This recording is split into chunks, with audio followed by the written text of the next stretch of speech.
The attack by American bombers on the heart of the Japanese Empire in April 1942, commonly known as the Doolittle Raid, probably stands out as one of the most strategically significant air attacks during all of World War II. On December 7, 1941, Japan used their combined Pacific Fleet in the infamous Pearl Harbor attack. Consisting of 2 fast battleships, 6 aircraft carriers, 8 destroyers, 3 cruisers and submarine escorts, and a total of 360 aircraft. The attack was over in little more than 3 hours. By the end of the day, most of the US Pacific Fleet lay broken and burning. December to March brought even more significant advances by Japanese forces. The American generals began to realize that a bold stroke was needed to restore the morale of the public and of the fighting forces. The Japanese morale was soaring, and no one in Japan thought that the home islands would ever come under attack. But this was exactly what was about to happen. A very bold plan was hatched. It involved loading large bombers onto an aircraft carrier.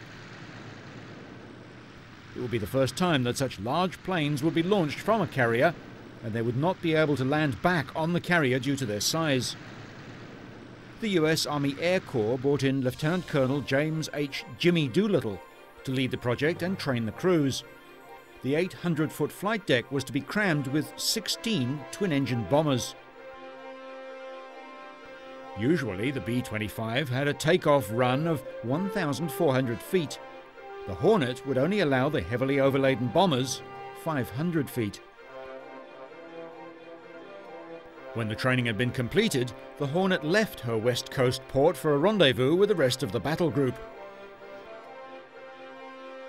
Approximately 600 miles from Japan, instead of the planned 400, the Nitto Maru made the first reported sighting of Admiral Halsey's task force and put the Japanese on the alert.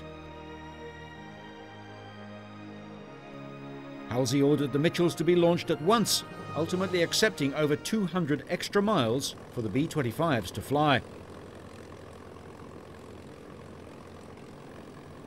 Doolittle's own bomber was the first to rumble down Hornet's pitching flight deck. Being the first plane meant he only had 467 feet of carrier to launch from. Between the speed of the carrier and the winds from stormy weather, he and the other pilots had the benefit of a 50-mile-an-hour headwind. Still, many of the planes nearly stalled on takeoff and seemed to hang over the high seas for an extended period before finally gaining altitude and lumbering into the sky. Immediately after the launch, Halsey hurriedly turned back to safe waters as the USA could not afford to lose a carrier.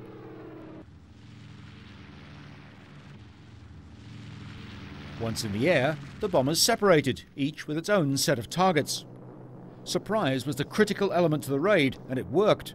Only one bomber was prevented from reaching its targets by Japanese fighters.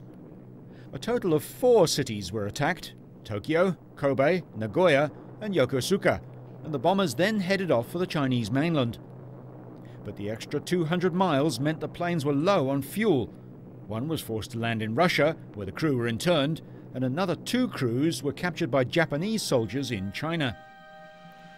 As President Roosevelt had calculated, the daring raid was the boost American morale needed. The end result was many fighter aircraft and soldiers were kept back on the Japanese mainland to guard against further attacks instead of being sent to islands in the Pacific. Their presence on those islands could have made the fight even more difficult or even impossible for Allied troops.